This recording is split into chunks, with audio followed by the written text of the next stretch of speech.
Une semaine d'actualité sociopolitique qui se décrypte sur ESAE TV.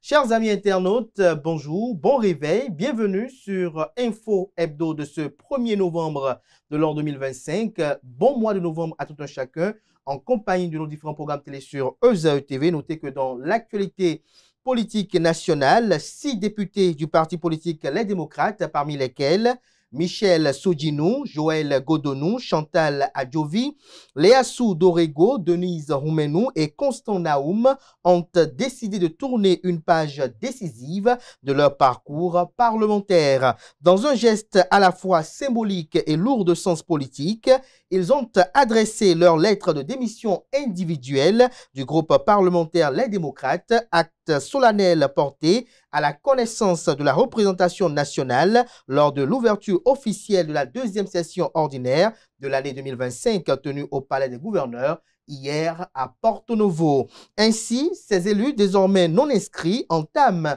le reste de la 9e législature dans une posture d'indépendance affirmée, marquant un tournant qui ne manquera pas de redessiner les équilibres politiques au sein de l'hémicycle. Leur départ, au-delà d'une simple formalité administrative, résonne comme une onde de choc au sein du principal parti politique d'opposition, notamment les démocrates, interrogeant les lignes de loyauté, de conviction et d'idéaux qui animent la famille de la dite formation politique.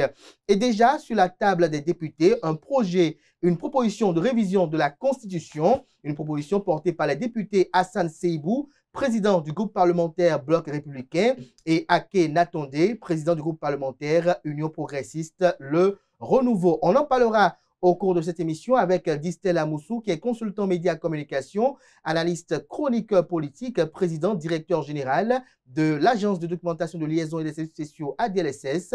Il sera face à Raoul Roussounou, journaliste, analyste chroniqueur politique.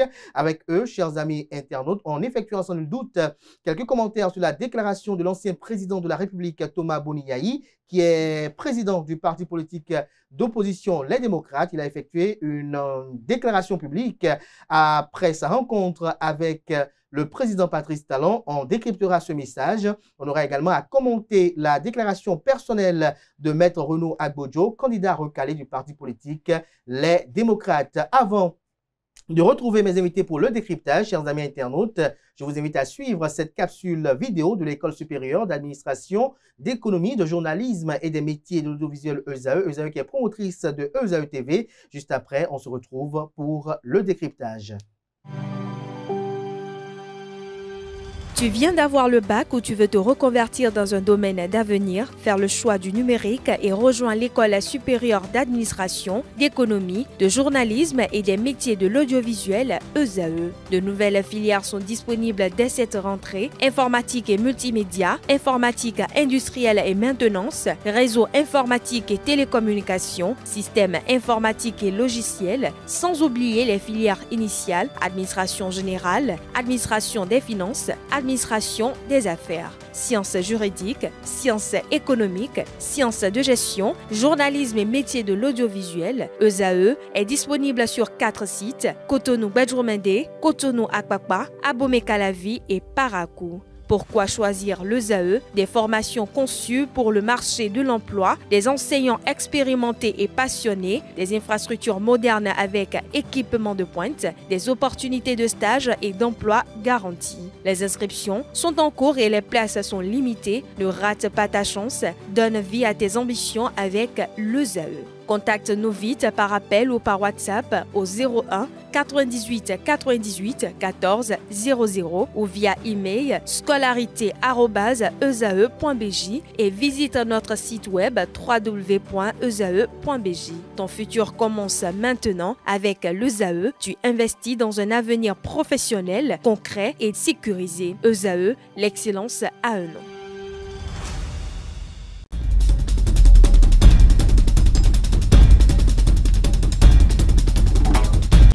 Le décryptage du jour, comme je l'annonçais dans le sommaire de cette émission, Raoul Roussounou, bonjour. Bonjour Kader, bonjour chers internautes. Merci d'avoir accepté l'invitation, merci d'être là. C'est moi. Bonjour à vous, Distel Amoussou. Bonjour chers internautes, bonjour Kader, bonjour Raoul. Merci d'être là. Alors, Raoul Roussounou, ils sont au nombre de 6 députés à avoir démissionné du groupe parlementaire Les Démocrates. Ils l'ont fait. C'était une information agitée par quelques médias il y a quelques jours plus tôt. Aujourd'hui, c'est un fait. Dites-nous, qu'est-ce que l'analyse politique perçoit à travers ce acte de ce député-là? C'est, selon moi, la suite logique de la participation, de la non-participation des LD à la présidentielle. Vous savez que les élections de la présidentielle de 2026 vient consacrer quand même, c'est le remake du combat de gladiateur entre Boni Yayi et Patrice Talon. Et cette fois-ci, les démocrates ne seront pas au rendez-vous. Si vous manquez ce rendez-vous-là, je ne sais pas ce que vous ferez encore ensemble. Il y a quelques jours, ils avaient déjà fait ceux qui ont démissionné aujourd'hui, à l'exception d'une d'une députée. Sinon, ceux qui ont démissionné aujourd'hui avaient déjà fait une déclaration il y a quelques jours dans un hôtel de la place. Donc, c'est sans surprise qu'on voit cette démission. Avait déjà fait une sortie, une déclaration. Donc, c'est sans surprise qu'on voit une démission du genre aujourd'hui. Et il y en aura encore parce que vous n'êtes pas sans savoir que la déclaration qui avait été lue avant cette démission avait été lue par un non-député d'Ivor. Donc, il y a plein de leaders du parti qui vont claquer la porte parce qu'aujourd'hui, il n'y a plus d'idéal. Donc, vous savez que quand c'est la fin, les rats quittent le bateau. C'est la saignée, dit Stella Moussou? Non, écoutez, lorsque vous avez votre baie ou votre pare-brise fissuré, si vous ne faites rien pour l'arrêter avec les secousses, écoutez, ça continue de s'aggraver. Et c'est ce qui s'observe. Il faut dire que les instances du parti LD, je crois, n'ont pas encore pris la mesure de ce qui se passe en leur propre sein, ou alors il n'y a plus de leader pour prendre des responsabilités. Sinon, dans ce cas, c'est qu'il faut rapidement convoquer le Conseil national, de regarder ce qui se passe et colmater les brèches ou soigner les plaies, commencer tout au moins à mettre des antibiotiques pour apaiser la douleur, ou des antalgiques pour apaiser la douleur. Mais j'observe que chacun va de son côté, et c'est en vrille, et écoutez, chacun fait ce qu'il veut, et donc c'est le sauf qui peut. C'est dommage pour un parti de l'opposition dans un système démocratique où nous avons tant besoin, et je l'ai déjà dit sur votre plateau au cours de notre dernière émission, que nous avons fort besoin, notre démocratie a besoin de ce parti-là, en tout cas d'un parti qui pense autre chose fortement et qui puisse faire des propositions pour que les hommes au pouvoir, les acteurs qui conduisent l'exécutif puissent regarder et se mirer à travers ces critiques positives ou ces propositions correctives positives. Maintenant, c'est que nous nous retrouvons dans un schéma où, à tort ou à raison, on va jeter de l'opprobre sur notre démocratie. Mais démocratie, c'est un concept, je fais partie de ceux qui pensent qu'il faudrait le repenser, ce concept-là, ou la repenser, cette démocratie. J'ai écouté le prélat Père Aguenounon sur votre plateau, en invité il y a 24 heures ou 48 heures, qui proposait que notre sociologie puisse intégrer la démocratie, le concept démocratique. Mais moi, j'aimerais bien avoir un débat avec lui et dire que non, il appartiendra à la démocratie d'épouser notre sociologie, parce que nous avons notre culture, nous avons notre manière de vivre, nous avons notre histoire, nous avons notre culture. Et donc, nous ne pouvons jamais faire une démocratie copie-collée à l'occidentale ou à l'américaine. Raoul Oussounou, lorsqu'on revient et qu'on regarde un peu cet acte posé par ces députés-là, est-ce qu'on peut dire qu'ils sont des traîtres? Bon, j'avais dit déjà sur votre plateau que tout part du recrutement au niveau de ce parti qui est un parti d'humeur. Tous, on sait comment les démocrates sont venus sur la scène politique. Il y a eu une friction de FCBE dont un pan est traîné par mon père aujourd'hui. Et après, une hibernation, on a vu les démocrates. Donc, il y a d'abord un problème de recrutement. Donc, je ne parlerai pas parler de traîtrise. Je pense que ce n'est pas le mot indiqué parce que déjà, vous avez rassemblé des gens. Mais leur posture est-elle cohérente aujourd'hui? Je pense que c'est bien cohérent ce qu'ils sont en train de faire. Et on peut les accuser de nous faire rater une belle fête électorale. Une belle fête électorale. Et là, on peut les accuser, mais très triste, ils ne pouvaient en être autrement. On ne peut pas attendre mieux de ce regroupement hétéroclite. Je ne pense pas. Mais ceux qui font ce commentaire-là sur la toile, c'est qu'ils mettent en exergue un fait. C'est-à-dire, on constate que 6 députés démissionnent du groupe parlementaire Les Démocrates et coup de tonnerre, dans la même journée, une proposition de révision constitutionnelle est introduite au Parlement. On sait qu'aujourd'hui, avec cette démission-là, les leviers sont actionnés pour faciliter cette révision constitutionnelle. Alors on se demande, est-ce qu'il n'y a pas un lien? Kader, seulement que vous manquez de dire que nous sommes au début, c'est une rentrée parlementaire et on lit les points inscrits à l'ordre du jour. Donc, le point inscrit, le point révision de la Constitution a été lu. Je ne sais pas le lien que vous faites entre la démission des députés juste quelques commentaires pour que vous puissiez commenter est la également, suite logique de leur déclaration et des événements que le parti vit. Ce n'est pas le lien que vous faites entre les deux. Mais Mbaké souffrait, dites aux internautes que c'est une rentrée parlementaire et qui a commencé donc ces deux événements, qu'on lise les démissions des députés et qu'on parle d'une proposition de loi introduite. C'est dans le cadre de la rentrée parlementaire. Sans langue de bois, l'analyse politique voit que c'est la rentrée parlementaire qui... Oui, on a fait une rentrée, donc on lit les nouveaux sujets, les points à l'ordre du jour sont lus à la rentrée. Votre sourire et celui de Dicela Moussou dit autre chose. Hein? Non, du tout. Vous êtes sincère? Du tout, parce que... Donc vous n'y voyez pas une machination, une orchestration politique, non? Chaque parti politique au sein du Parlement a son agenda. Vous comprenez donc que nous ne pouvons pas lier les agendas des partis de la mouvance à ceux des députés de l'opposition. C'est un groupe parlementaire à part entière. Vous comprenez? Non, le problème est plus sérieux. Est-ce que cette coïncidence aujourd'hui est heureuse? C'est un problème de leadership. Hein? Écoutez, on ne peut pas battre la coupe sur la poitrine des autres. On ne peut pas trouver que les autres sont les sorciers et que soi-même, on n'a rien à se reprocher. Lorsque, n'est-ce pas, vous apparaissez comme un chef d'orchestre qui n'arrive pas à harmoniser les symphonies, vous allez vous faire écouter de la cacophonie à ceux qui vous écoutent. Et c'est à cela que nous assistons. Le président de ce parti, c'est dommage de le citer, hein, le président Boni Yayi a manqué de la gestion du lead qui lui a été confié. Et nul ne peut se prévaloir de sa propre turpitude. On ne peut pas demander à des hommes politiques, n'est-ce pas, qui ont personnellement leurs agendas, qui se sont tracés, n'est-ce pas, un chemin pour la progression de leurs activités politiques, de leur vie politique, n'est-ce pas, de se coller à de la cacophonie, à un désordre. Je mets ça en griffe parce que nous parlons quand même de personnalités, d'autorités responsables de partis politiques, de partis qui se réclament partie du peuple.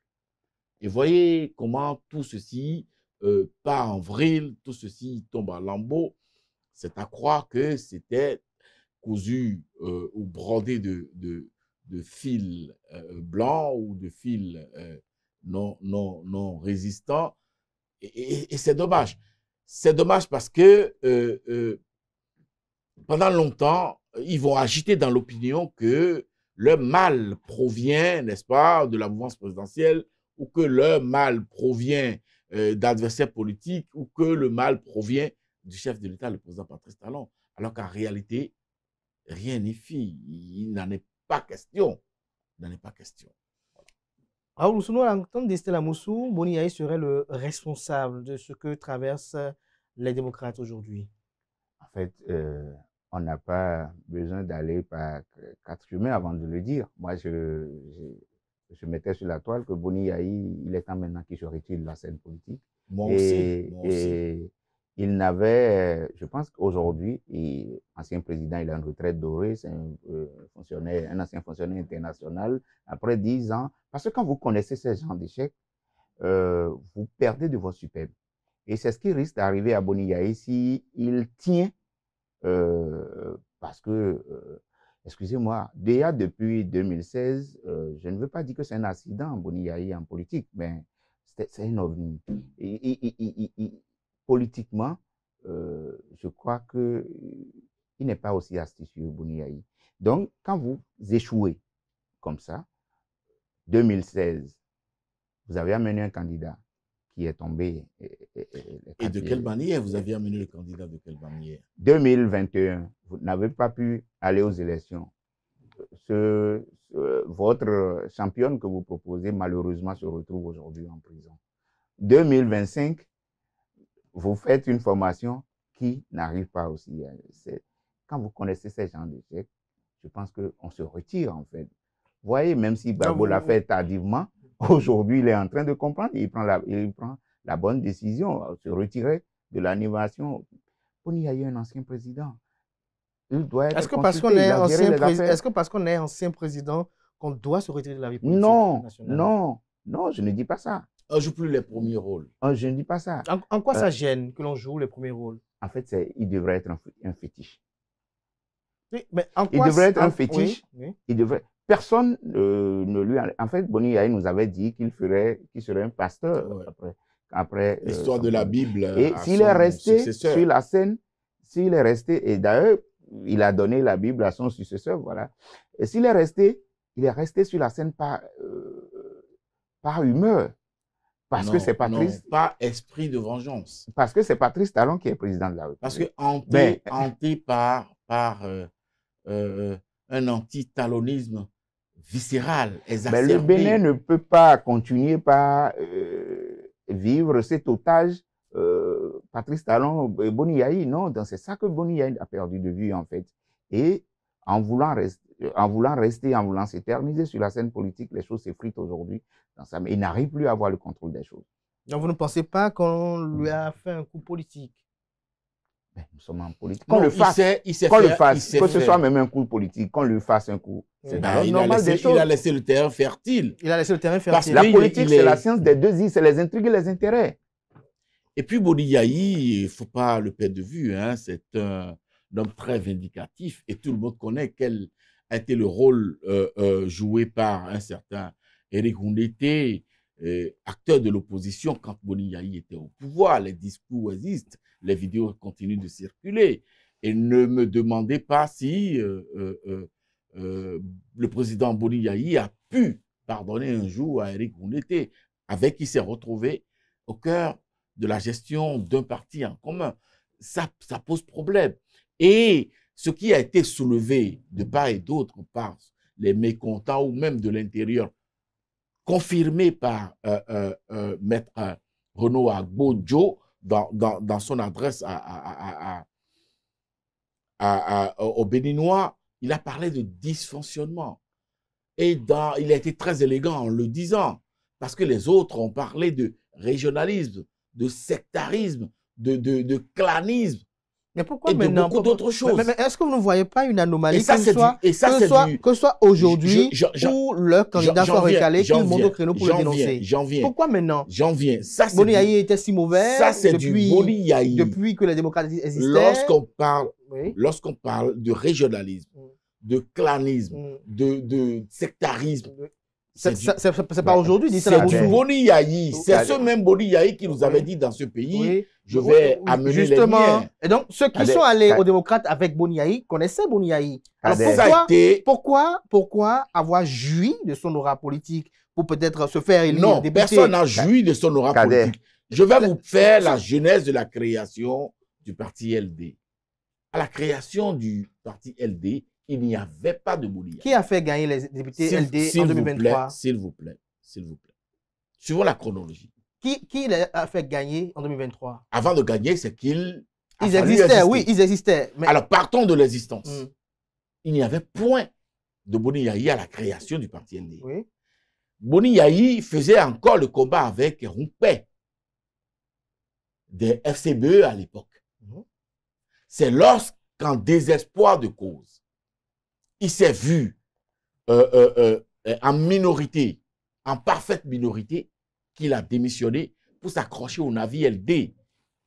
En ce moment, il y avait la famille Soglo, qui était en pourparlers avec le président Éric Rondeté.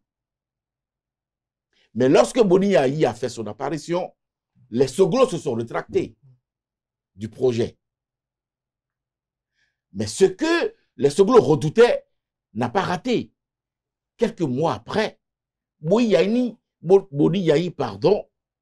a manœuvré pour se retrouver à la tête du parti, non plus comme président d'honneur, mais comme le président de l'exécutif. Et c'est là qu'il a installé tout le désordre. Raoul Oussounou, oui. Kader, je suis surpris quand vous dites que pourquoi c'est maintenant on parle de régional, on fait le débat de... Oui. C'est pas maintenant, en fait. Kader, je suis surpris que vous le dites parce que Non, au congrès du parti, je crois, aux assises du parti à Parakou, où Éric Rondeté a été humilié, il a dit dans son discours. Je sais pas, où Éric Rondeté a perdu la présidence du parti, est devenu vice-président. Je crois on avait tous compris qu'il y avait deux courants. Il y avait un courant qui dit Boni Yayi ne doit plus prendre la tête du parti.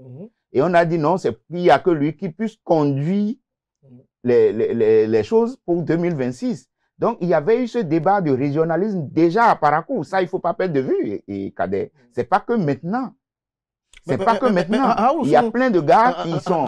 Et c'est ces gens-là qui ont continué et qui ont soutenu Éric dans son recours de... Un député ne peut pas être candidat, l'auto-parrainage et tout. Est-ce que vous n'avez pas une autre lecture de notre personnel politique? Vous savez, aujourd'hui, si éventuellement Patrice Talon aujourd'hui tombait en faiblesse, il y en aurait dans sa mouvance qui vont monter au créneau et vont faire exactement ce qu'on voit au niveau des LD. Pourquoi Boni Yayi, qui les a permis d'avoir ce qu'ils ont eu comme score en 2023, qui est resté avec eux, autour duquel ils ont tout le temps affiché leur image. Ils n'ont jamais dénoncé ces affaires de régionalisme, de clanisme et autres. Et c'est subitement, lorsque Boni Yayi, qui est la figure charismatique de les démocrates, affiche Renaud Agbodjo comme candidat, selon ce qui se dit, que subitement, Boni Yayi devient le plus régionaliste, il devient tout de suite celui qui a cassé le parti. Pourquoi maintenant, Raoul Oussounou? Pourquoi maintenant? Pourquoi attendre après le congrès de Parakou, après peut-être toutes les manœuvres ou toutes les ambitions qui ont été avortées? Pourquoi maintenant on y arrive? Oui, maintenant parce Raoul Oussounou. Oui. Je veux vous faire comprendre d'ailleurs que, comme le disait Distel, qui connaît si bien le personnage dont il s'agit, Boni Yayi et le régionalisme, je crois que les deux font... Oui, justement. Maintenant. Je vous connais, Raoul Oussounou. Je connais Distel Amoussou. Maintenant. Il n'y a que Soglo avait dit l'appel de Goro. Le biche va toujours à la rivière. Donc, attendez aussi que Patrice Talon descende du pouvoir. Mais lui qui a dit qu'il sera toujours actif, même s'il n'est pas au pouvoir, qu'il sera toujours actif. Donc, peut-être ce n'est pas de la même manière. Et vous avez vu les propositions qui tombent déjà à l'Assemblée. Donc, attendez la suite d'abord. Mais pour le moment, souffrez que c'est cet appel de Soglo à Goro, peut-être qu'il est en train de se... Les gens souffrent que ce soit ainsi. Et qu'est-ce que nous voulons? Contribuer à l'essor du pays, au développement durable et tout. Si ceux qui sont là et travaillent à ça, n'empêchez pas les gens d'aller les soutenir. Alors, oui, parce que maintenant parce que Boni Yayi a poussé le bouchon trop loin, il a franchi le Rubicon. Qu'est-ce qu'il a fait? Alors, je vous explique. À travers 2 ou 3 petites questions. Pourquoi est-ce que le rapport du comité qui a travaillé pour la sélection des candidatures à la candidature n'a pas été présenté à la plénière, étudié par la plénière et voté par la plénière? Toute la question est là.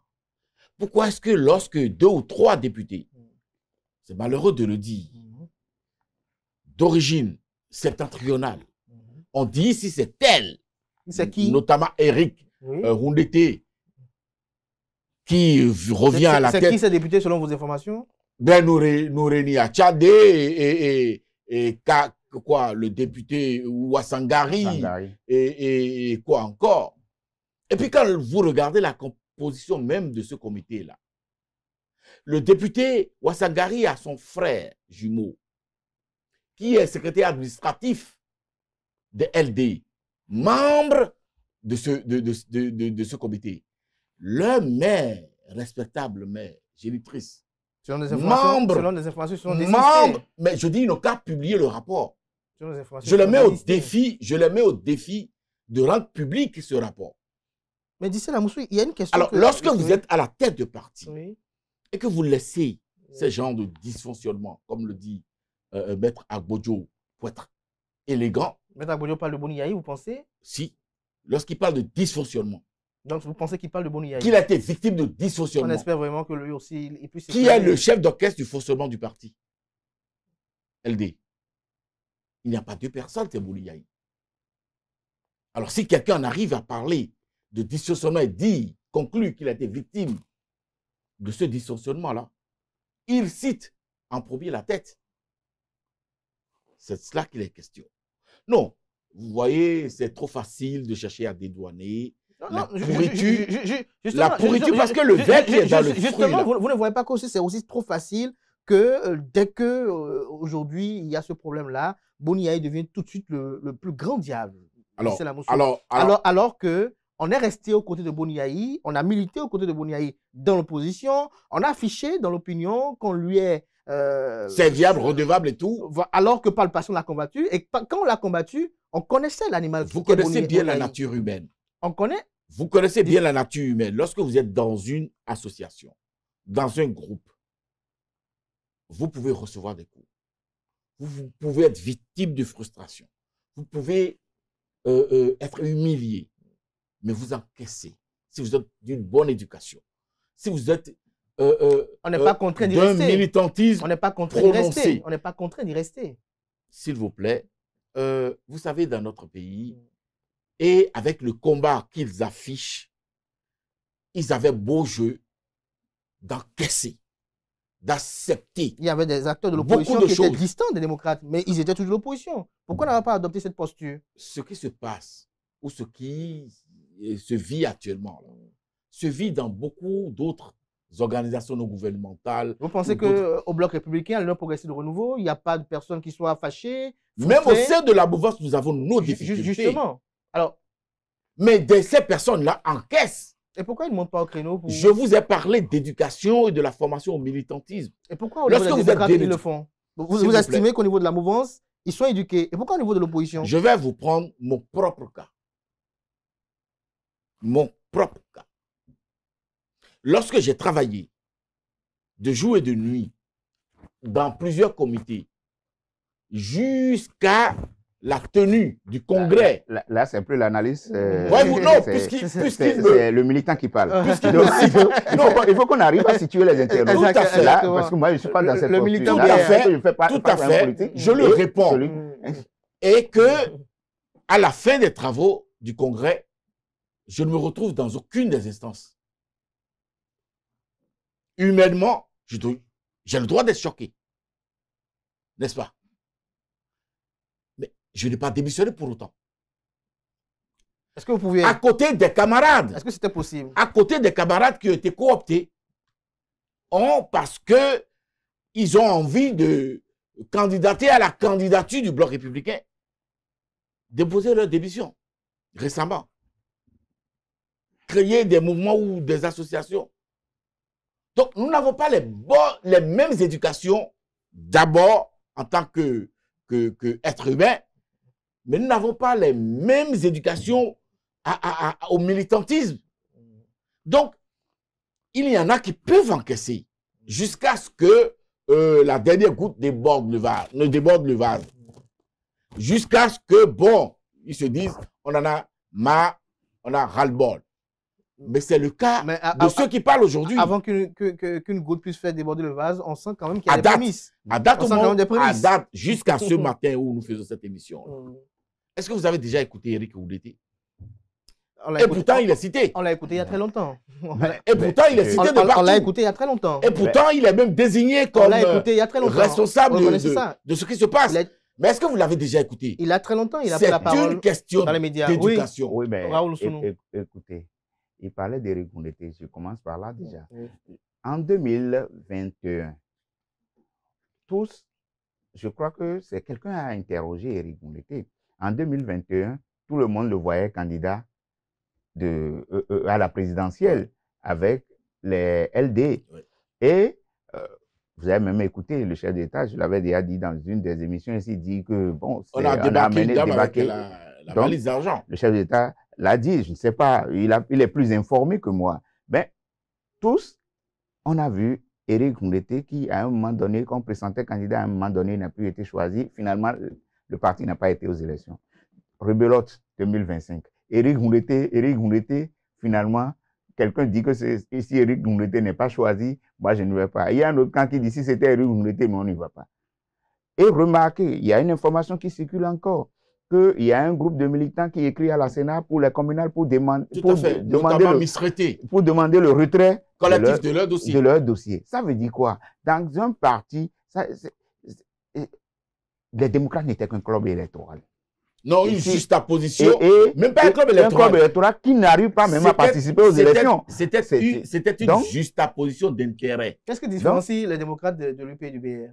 S'il vous plaît, en tout cas pour ce qui concerne le bloc républicain, c'est un parti structuré, bien organisé, avec statut, règlement intérieur et un leadership Cadet. Oui. Équilibré. Raoul Oussouna, il dit ça. Un parti. Militant BR. Non, c'est vous qui me donne l'occasion de parler du BR. Un parti, c'est l'exercice du pouvoir. Et je ne veux pas bouder ce plaisir. C'est l'exercice du pouvoir qui est la quête d'un parti. Mais les démocrates montrent qu'ils n'ont pas été créés pour ça. Ils ont été créés pour porter des critiques, mais quand viennent les élections, ils disparaissent. Et ça, je crois que le peuple béninois doit les interroger sur ça, parce que nous, on veut un débat. Nous, on veut un débat. On veut quand même surtout vous, journalistes. Oui, parce qu'on n'a pas de la matière aujourd'hui. C'est les démocrates qui nous empêchent d'avoir de la matière. Mais voilà des gars qui ont porté des critiques. Par exemple, on a bitumé des routes, l'avenue boulevard de la Marina à Telmlia, Guy l'a dit. Tout le temps, Guy Mitopé l'a dit. Voilà le moment. Ce n'est pas Guy Mitopé qui a empêché les démocrates. Non, je ne dis pas ça, mais il était porte-voix du parti et le parti l'a dénoncé pendant longtemps. Il est le secrétaire national de la communication. C'est un ami, mais je vais vous faire remarquer quelque chose. Oui. Comme dysfonctionnement, ça n'a l'air de rien. C'est un ami qui souffre que je le tacle. Mais vous voyez, pour avoir l'information des démocrates aujourd'hui, allez sur le mur Facebook de Guy que d'aller sur le mur du parti. C'est un dysfonctionnement. Ça dit que mon ami Guy, c'est lui qui concentre l'information, c'est chez lui qu'il faut aller lire l'information. C'est trop personnalisé. Alors que le parti a une page Facebook. Ça n'a l'air de rien, mais ça fait partie des mal-donnes dans cette formation politique. Et ce n'est qu'une infime partie. Mais en parlant de dysfonctionnement, puisque vous en parlez bien, on parle de Boniaï également. On a vu l'ancien président de la République, Thomas Boniaï, qui est président des démocrates, qui a effectué une sortie dans laquelle il a tenu des propos que je ne vais pas peut-être rappeler ici, mais il rend compte de sa rencontre avec Patrice Talon. Qu'est-ce que vous avez retenu? Personnellement, vous avez suivi le professeur Albert Evoe, qui, parlant de Nicéphore Soglo, a parlé de dernier soubresaut d'un animal agonisant. C'est dans ce registre qu'il classe la déclaration. Sacré Albert. Donc, vous ne voyez pas des prémices de ce qu'il dénonçait, qu'il disait que le président Patrice Talon ne veut pas de position. Bon, ok, faisons un peu. C'est vrai qu'on n'était pas là. Boniaï a été reçu en tête-à-tête avec le président Patrice Talon hors caméra, je crois. C'est plus de 6 jours après que la déclaration vient. Après que le parti ait constaté que toutes les voix tout était en vrille. Tout est en vrille. Pourquoi cette déclaration n'était pas faite aussitôt sortie? Justement, c'est la question que je veux poser à Distel Amoussou, parce qu'il y a eu un communiqué qui a été fait à la veille de cette rencontre-là où Boniaï annonçait qu'il rencontrait Patrice Talon, mais au lendemain de la rencontre, après la rencontre, j'allais dire, il n'a attendu que 6 ou 7 jours avant d'effectuer cette vidéo-là. Ok, moi, je ne suis pas responsable de son agenda. Je lui laisse la gestion de son agenda. Mais ce qui m'a choqué, c'est la déclaration. Et je voudrais l'analyser en 2 points, sur la forme et le fond. Sur la forme, j'ai comme l'impression que c'était anachronique. C'était simplement anachronique parce que Comment? le contenu et même la présentation, ce n'est pas le type, n'est-ce pas, de présentation qu'on connaissait au président de LD. Maintenant, le fond, je ne sais pas si dans ce pays, au Bénin, nous avons déjà organisé des élections générales en 2023. Boni Yayi m'informe dans son adresse à la nation là, que le Bénin a organisé des élections générales en 2023. Moi, je n'ai pas connaissance de ces élections-là. Ou alors celui qui lui a rédigé le discours n'était pas très en forme, ou alors il y a un problème. Parce qu'un président de parti, lorsqu'il veut faire une sortie médiatique, lorsqu'il veut lire un texte, lorsqu'il veut faire une adresse, je crois que les autres membres du parti, en tout cas, de son cercle d'instance, regardent ce qu'il veut dire. Parce que c'est une déclaration qui va engager le parti. Mais ancien président de la République, président d'un parti politique qu'on estime parti du peuple, grand parti de l'opposition, où le chef me dit que le Bénin a déjà organisé des élections générales en 2023, où son parti a été écarté. Alors, ce que nous organisons pour 2026, là, donc c'est la deuxième élection générale que le Bénin veut organiser en 2026. Donc, je crois En que... dehors de ça, soyez un peu indulgent. Il parlait des législatives. À part ça, quel a été votre constat? Non, il n'y a rien. Il n'y a rien. Il n'y avait rien à se mettre sous la dent. Mais Raoul Nsounou, on note que Boni Yayi effectue un retrait de la scène politique.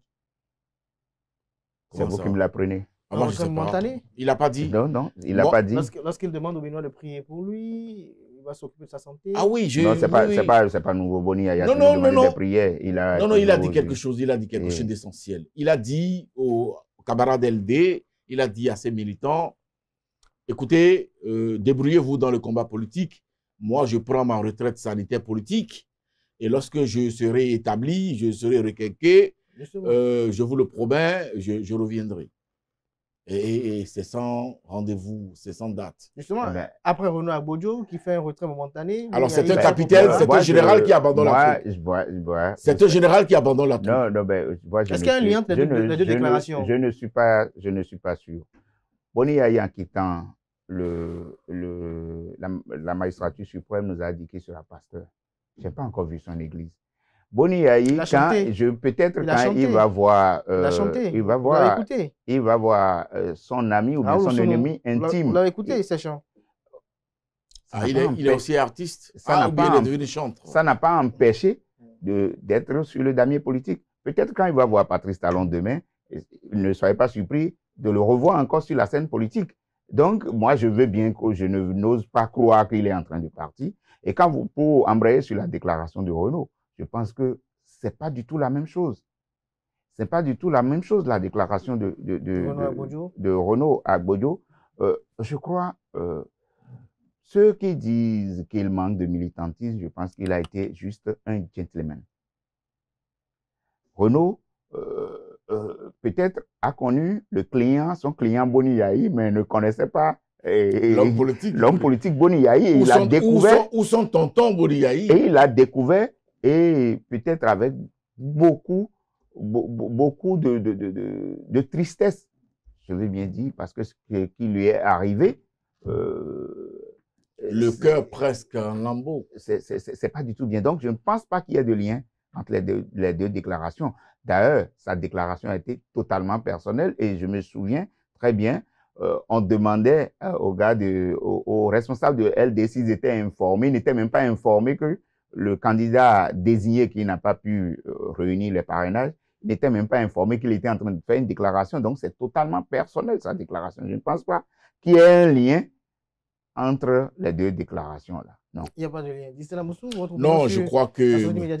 Non, je crois que mon ami Renaud Agbodjo a vite compris qu'on voulait le sacrifier, on voulait l'immoler sur l'autel des divergences politiques internes au sein de LD. Et je crois qu'il a pris la mesure de la gravité de ce qu'il attendait et il a préféré, n'est-ce pas, sa vie, il a préféré la vie de sa famille, la vie de son cabinet, la vie de ses clients, n'est-ce pas, il a pris la bonne option. La bonne option parce que, en tant qu'homme de droit, lorsque vous avez compris au tribunal intime de votre conscience que vous avez perdu juridiquement toutes les batailles, écoutez, vous vous rendez. Et pour ne pas se rendre les mains et pieds liés, il a choisi l'option de se mettre à l'écart de la chose politique. Il n'a pas dit définitivement. Il n'a pas dit définitivement. Justement. Réécoutez son discours. Justement. Alors donc, peut-être qu'il n'avait jamais pensé faire un saut au cœur de la politique. On lui en a donné aujourd'hui le goût. Peut-être qu'il peut se préparer pour que d'ici à 5, 10 ans, il puisse, n'est-ce pas, s'armer moralement. Peut-être c'est Romuald Wadani l'invité. Ils sont pratiquement de la même génération et je ne perçois rien qui puisse les opposer. Cadet, je ne perçois rien qui puisse les opposer. Pourquoi et le Bénin sera géré, dirigé par tous ses fils. Et donc, le développement n'a pas de couleur politique. Le développement n'est pas partisan. Le développement, c'est une affaire de citoyenneté. C'est une affaire de patriotisme. C'est une affaire de profil. C'est une affaire d'organisation. Oui, Raoul. Pourquoi on pense chaque fois que quand quelqu'un prend une position, on pense que c'est le pouvoir qui le... Non, moi, je vous souffle que Renaud Agbodo, que moi je connais, de bonnes mœurs. Tout à fait. C'est un homme bien de bonnes mœurs.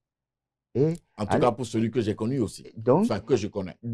Donc, il sait, pour quelqu'un qui est de bonnes mœurs, il sait quelle décision prendre. Et sinon, s'il tardait, en fait, tel le disaient les gens, il pouvait attendre un peu avant de faire et tout. Il tardait.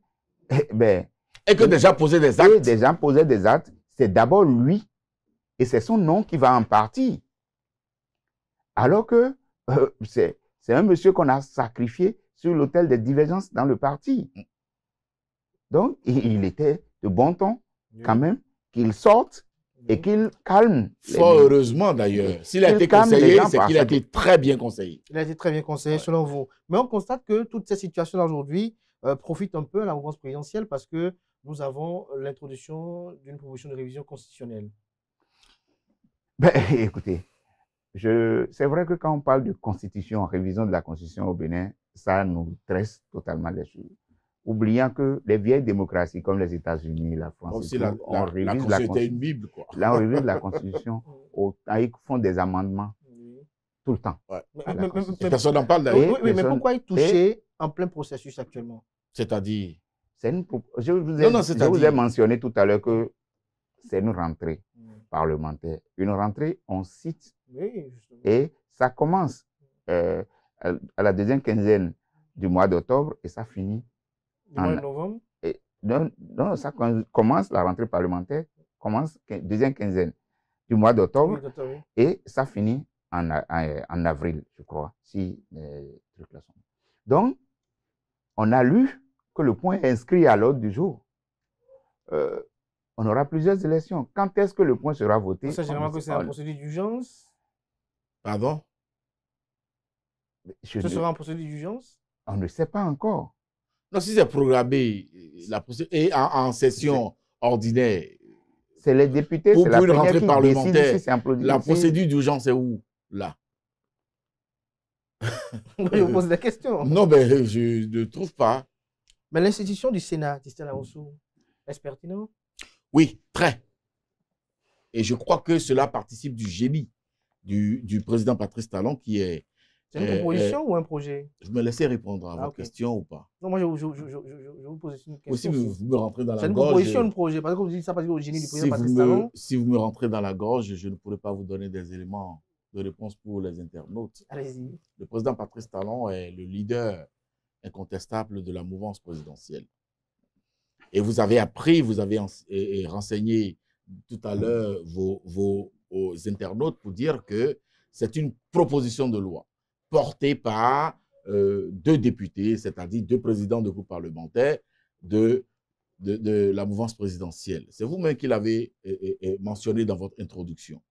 Donc, Vous comprenez que cela n'a pas pu se faire sans l'avis du chef de la majorité présidentielle, qui est le président Patrice Talon. Et je dis, l'institution Sénat que nous projetons est une très bonne chose. Vous savez, cela adhère notre culture, notre sociologie. Vous connaissez l'histoire des sous-labres à palabres dans notre pays. Vous connaissez dans notre pays que dans les temps immémoriaux, nous avions, n'est-ce pas, le conseil des sages, des aînés, pour... Dans les familles Aboumé, nous avons le Adjiralassa. Dans les familles Aboumé, vous avez les Adjiralassa.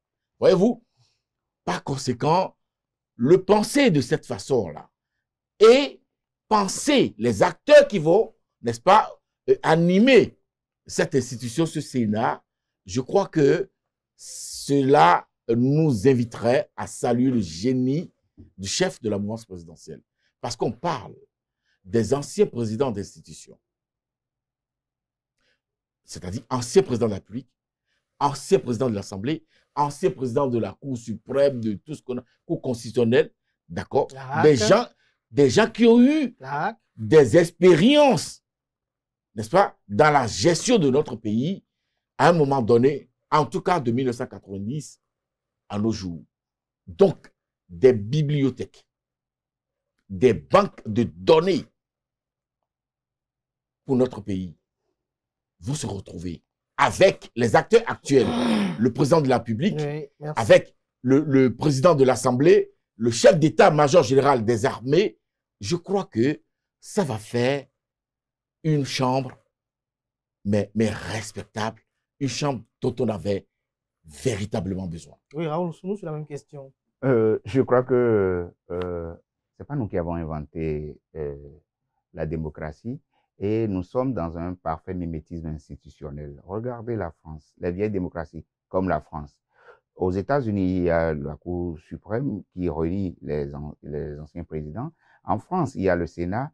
À côté, pour descendre dans les pays africains, les démocraties africaines, vous avez vu en Côte d'Ivoire, il y a le Sénat, au Togo, il y a le Sénat et tout. Interrogez-vous, pourquoi ces pays l'ont fait? Parce que voilà des gens. Est-ce que les motivations sont les mêmes? Ben, les motivations, lisez l'exposé l'exposé qui motive. Qui introduit la loi. La loi. Ben, c'est comme le dit Distel, c'est avoir une garde de réflexion réunie des gens qui ont une certaine expérience de leur gestion d'une parcelle de pouvoir au sommet de l'État, les réunir dans un creuset qui puisse être un peu une garde de réflexion qui des personnalités à ne pas gâcher. Mais quelles sont les implications d'un tel projet-là sur la vie politique nationale? Ben, les implications, comme on le dit, c'est qu'ils apportent, ils sont une garde de réflexion. Je vais vous dire un truc.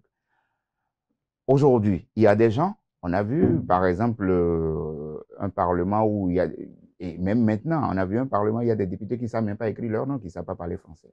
Or, pour être président d'institution, c'est que vous avez un certain background. Donc, c'est eux-là, je pense que le Sénat apporterait même plus en termes de qualité de débat. De contribution. Apporterait plus qu'un député qui ne sait même pas écrire son nom. Il y a des députés qui font les 4 ans sans pouvoir piper mot. Et puis, or, on veut réunir maintenant des gens qui sont restés à la tête des institutions, qui connaissent la vie politique nationale, qui ont eu à gérer et qui connaissent les failles de tel ou tel faiblesse ou force pour faire des propositions. Et je pense que c'est pas du tout mauvais. C'est pas du tout mauvais. C'est pas du tout mauvais. C'est d'ailleurs très bien pour notre vivre ensemble. En quoi? En ce que le Sénat peut, n'est-ce pas, lorsque le président de la République va siéger en son sein, n'est-ce pas, lui dire des choses à l'oreille, lui souffler des choses, lui faire des... C'est comme nos rois dans le passé. Il y avait un comité de sages. Le roi n'était pas tout puissant, hein, comme on le fait croire ou on le fait dire. Hein, parce qu'il y avait toujours ce comité de sages-là, n'est-ce pas, qui pouvait faire entrer. Oui, Raoul, allez-y. Je voudrais rappeler à Kader que on a déjà vu ici les présidents d'institutions, et ça continue d'ailleurs, qui se réunissent. Oui. Qui se réunissent, c'était périodique, ouais. Que ce soit sous Boni Yahi, que ce soit sous Patrice Talon. C'était pas formel. C'était pas formel. Mais le Sénat n'est qu'une formalisation de cette initiative-là, qui datait qui datait du président Olo, je crois. Pourquoi nous voulons nous amuser à nous faire peur? En tout cas, on va y revenir beaucoup plus en détail sur les dispositions, sur ce qui est inscrit, ce qui est écrit dans cette proposition de révision constitutionnelle, notamment les implications de l'instauration de ce Sénat-là. On va y revenir beaucoup plus avec... Et on n'est qu'à l'étape encore de proposition. Le débat va se faire, il y aura des contributions à la proposition. Justement. Il y aura donc... Mais l'idée n'est pas du tout mauvaise. Elle n'est pas du tout mauvaise. Elle est salvatrice. Merci à vous, Raoul Osunou, pour vos différentes analyses. Merci à vous, Distella Moussou, pour vos différentes analyses. Quel est ce regard? Non, finalement, je ne sais pas qui vous avez invité, si c'est le politique ou si c'est l'analyste. C'est pour ça que je vous regarde. Merci à vous, Distella Moussou, pour ce moment d'échange assez intéressant. Je rappelle que Distella Moussou est chroniqueur, analyste politique, président directeur général de l'Agence de documentation de liaison et d'essais spéciaux ADLSS, également militant du parti politique Bloc républicain, face à Raoul Osunou, qui est journaliste. Prochainement, il faut inviter un personnage, et non les deux à la fois. Je ne l'ai pas invité. Oui, parce que là, il a invité l'analyste. Au début, je ne l'ai pas présenté comme militant. Il s'est présenté comme militant. Ah non. Les internautes ont suivi l'émission. Ils vont certainement resuivre cette émission-là. C'est vous qui avez commencé par me poser des questions militantes. Non, moi, je vous ai posé une question par rapport à l'analyse sur... Au Bloc républicain. Les partis politiques de la mouvance. Non, pas les partis politiques. Vous avez spécifié, vous, au Bloc républicain. Pas du... La bande existe heureusement. Merci et à les vous, internautes vont le partager. Amoussou, merci Raoul Osunou. C'était Info Hebdo de ce samedi. Merci pour l'attention et bon mois de novembre à tout un chacun une fois encore.